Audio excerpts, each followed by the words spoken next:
Hello everyone, आज के इस लेक्चर में हम एक्सरसाइज 4.3 में प्रैक्टिकल एप्लीकेशंस ऑफ एलपीपी के बारे में डिस्कस करेंगे। LPP means linear programming problem. अब तक हमने दो एक्सरसाइज की हैं, 4.1 और 4.2। 4.1 में क्या था कि हमें मैथमेटिकल फॉर्मुलेशंस में किसी भी प्रॉब्लम को कन्वर्ट करना था, और सेकंड में क्या था कि मैथमेटिकल फॉर्मुलेशंस में हमें गिवन थी, तो वहाँ से उसका सोल्यूशन निकालना था। लेकिन प्रैक्टिकल प्रॉब्लम में क्या है कि हमें पहले उसको मैथमेटिकल फॉर्मेशंस में लिखना है प्रॉब्लम को, फिर उसके बाद उसका सोल्यूशन ग्राफिकल मेथड से फाइंड आउट करना है। सो आइए एक एग्जांपल्स की हेल्प से इसे समझते हैं। जैसे कि ये दिया गया है, हमारे पास कोई प्रॉब्लम है गिवन, तो यहाँ से पहले इसके मैथमेटिकल फॉर्मुलेशंस में लिखेंगे और उसके बाद इसका सोल्यूशन ग्राफिकल मेथड से सोल्व करेंगे। A dietitian wishes to mix together two kinds of food, X and Y, in such a way that the mixture contains at least 10 unit of vitamin A, 12 unit of vitamin B and 8 unit of vitamin C। यानी कोई डाइटेशियंस है, उसे दो तरह के food X और Y इस तरह से मिक्स करने हैं कि उसमें विटामिन A की यूनिट कम से कम 10 हो, विटामिन B 12 हो और विटामिन C 8 हो। The vitamin contents of 1 kg of food is given below. और 1 kg फूड में कितने कितने यूनिट विटामिन की है वो हमें यहाँ पे गिवन है। फूड एक्स में विटामिन ए में कितनी है 1 यूनिट, विटामिन बी की 2 है और विटामिन सी में 3 है। इसी तरह से फूड वाई की भी दी हुई है कि विटामिन ए में कितने 2, vitamin B 2, vitamin C.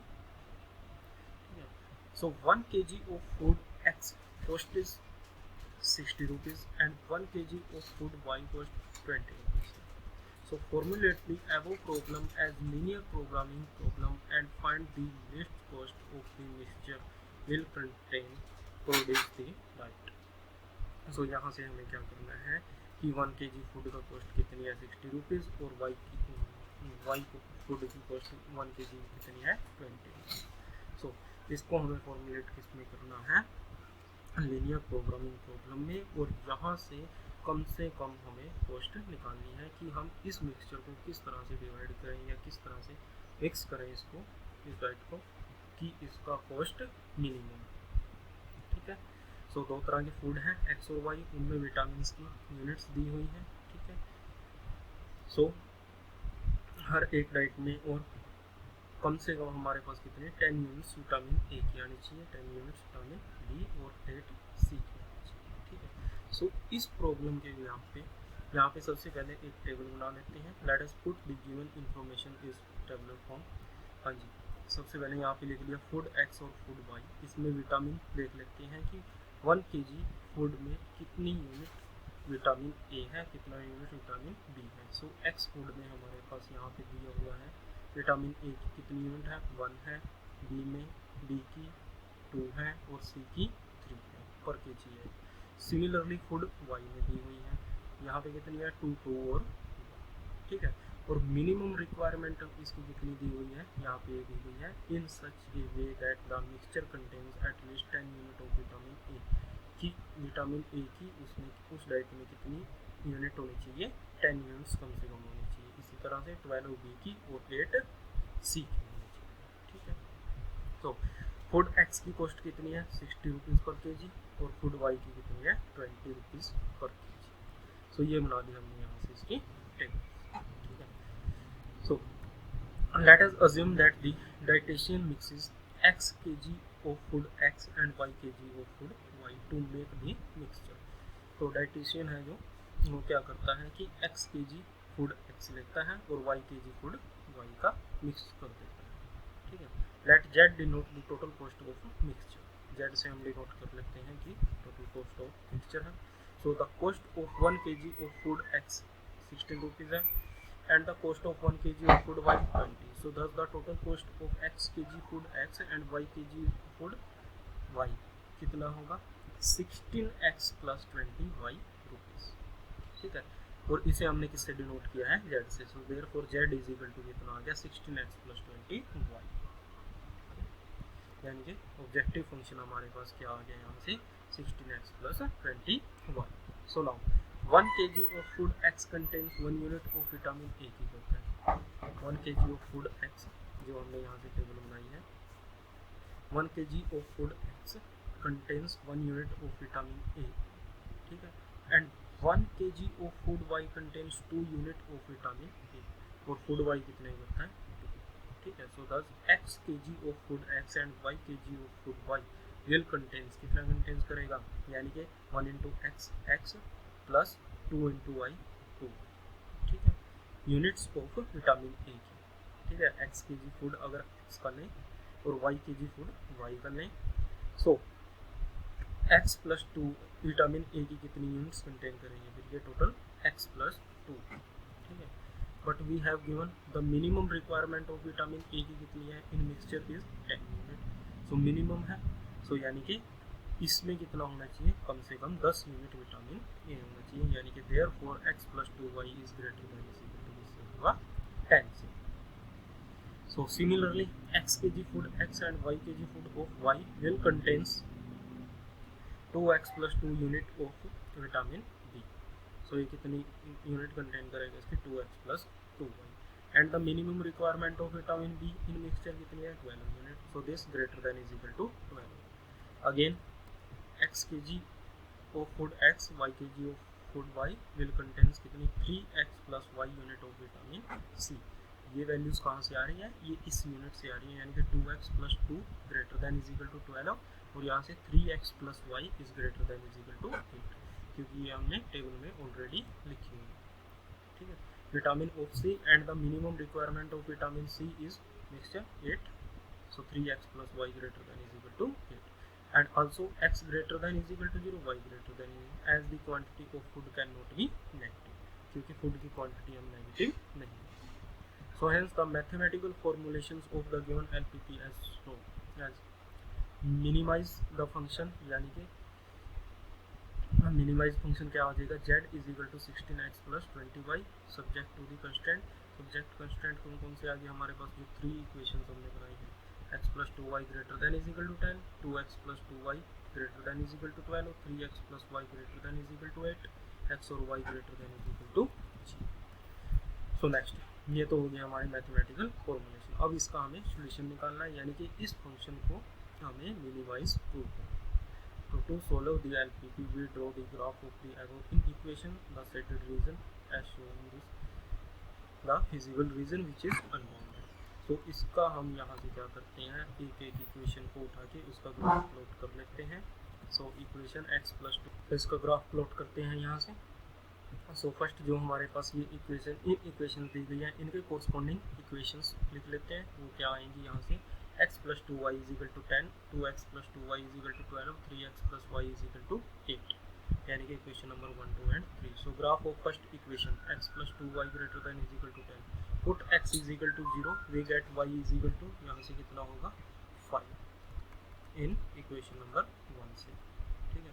Put x is equal to 0 in equation number 1, so we get y is equal to कितना आ गया, ये जब put y is equal to 0 करोगे in equation number 1, so we get x is equal to, यहाँ से कितना होगा, यहाँ से x y is equal to 0 किया तो 10।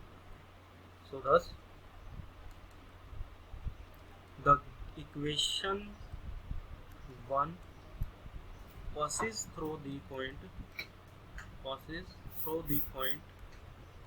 किस पॉइंट से, 0 और 5 से, 0 एंड 5 एंड यहाँ से 10 एंड 0, तो 0 एंड 5 से पास करती है और 10 एंड 5 से पास करती है, ठीक है। So now plotting this point, now plotting this point on graph and joining them,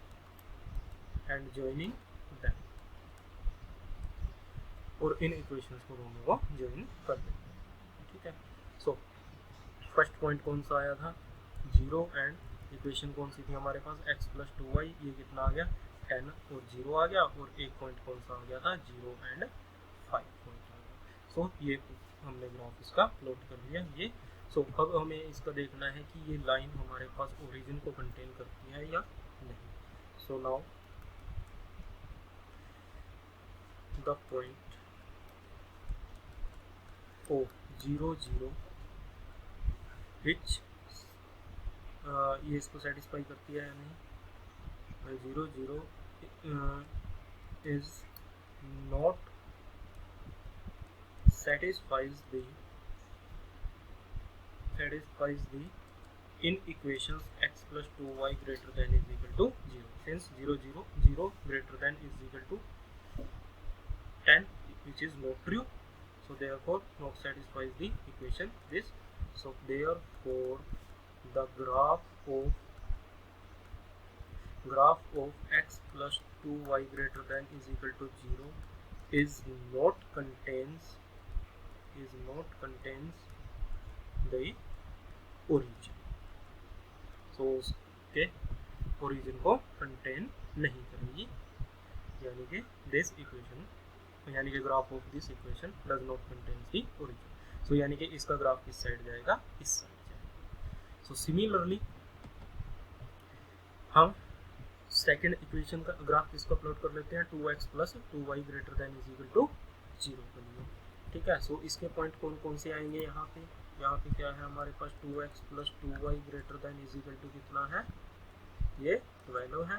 सो जब x इज इक्वल टू 0 रखेंगे, सो x इज इक्वल टू 0 रखेंगे, सो y इज इक्वल टू कितना आ जाएगा 6, और जब y इज इक्वल टू 0 रखेंगे, सो x इज इक्वल टू कितना आ जाएगा 6 0, यानी कि 2 पॉइंट आ जाएंगे.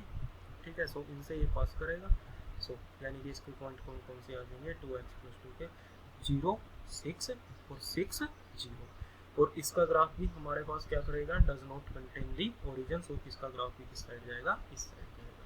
नेक्स्ट है हमारे पास इक्वेशन नंबर थर्ड कौन सी है, 3x plus y greater than is equal to 8. So यहाँ से जब x इज इक्वल टू 0 है, so y is equal to 8 आएगा, और जब y इज इक्वल टू 0 है, so x is equal to 8/3. So 2 point आ जाएंगे ये. ठीक है, सो इस इक्वेशंस के पॉइंट 3 8/0 और 0, इसका ग्राफ भी किस साइड जाएगा, इस साइड. सो लेकिन इनके इंटरसेक्टिंग पॉइंट भी है ये दो, ये वाले किसके, इस लाइन का और किसका निकाल लेंगे हम, यानी कि एक इक्वेशन दी गई है, ये एक ही है, दोनों की x और y की वैल्यू यहाँ से इन दो इक्वेशनों से निकालने हैं, कितने आ जाएंगे 2 और 4, और ये वाली लाइन इंटरसेक्ट करती हैं, सो इस लाइन का और इस लाइन का, यानी कि 3x plus Y is equal to 8, और कौन सी लाइन, ये वाली 2x plus 2y is equal to 12, इसका इंटरसेक्टिंग पॉइंट कौन सा आएगा, C, यानी कि 1 और 5. सो यानी कि हमारे पास जो शेडेड एरिया है, इंटरसेक्टिंग एरिया है, कॉमन एरिया है, वो कौन सा आ जाएगा, ये वाला, और ये पूरा ग्राफ रहेगा हमारा इस साइड. सो यानी कि फिजिबल सॉल्यूशंस कौन सा आ जाएगा हमारे पास, DCBA, यानी कि ABCD, ये वाला, और ये कैसा है, अनबाउंडेड है. ये ग्राफ प्लॉट हम ऑलरेडी कर चुके हैं लास्ट लेक्चर्स में, सो ये वैसे ही ड्रॉ किया गया है. सो यानी कि ये क्या हो गया हमारा shaded area. So thus the coordinate of the corner point of the feasible region AB, C and D. These points have been obtained by solving the equation of corresponding linear simultaneously. ठीक है, तो यहाँ से देख लेते हैं उसको, ये कैसा है, फिजिबल सॉल्यूशंस आएगा, और कैसा आएगा, अनबाउंडेड आएगा. तो z फंक्शन ये था, इन चारों पॉइंट्स पे z की वैल्यू निकाल लेते हैं. किस पे कितनी आती है, A पे 160, B पे 112, C पे 116, D पे 160. सो स्मॉलेस्ट कॉस्ट निकालनी थी हमें, स्मॉलेस्ट वैल्यू ऑफ z कितनी है, 112 when x is equal to 2 and y is equal to कितना है 4. So thus z is minimum for x is equal to 2 and y is equal to 4, and minimum z value कितनी आ गई, 112. So hence the least cost of mixture is कितना आ जाएगा, 112 रुपये, when 2 kg of food x and 4 kg of food y are mixed. कि जब हमने 2 kg फूड x को मिक्स किया और 4 kg फूड y को मिक्स किया, सो कॉस्ट कितनी आई है हमारे पास, 112, जो कि इनमें सबसे लिस्ट. तो इस तरह से हमें प्रैक्टिकल एप्लीकेशन प्रॉब्लम यहाँ से फाइंड आउट करनी है. सबसे पहले मैथमेटिकल फॉर्मुलेशंस में लिखना है, और उसमें लिखने के बाद फिर उसे क्या कर देना है, ग्राफिकल मेथड से उसका सोल्यूशन फाइंड आउट कर देना है. जो भी हमारे पास फंक्शन में पूछा जाता है कि अगर कॉस्ट है तो मिनिमम निकालनी है, अगर प्रॉफिट है तो मैक्सिमम. सो इसी तरीके से आप दूसरे क्वेश्चन भी इसके कर सकते हैं.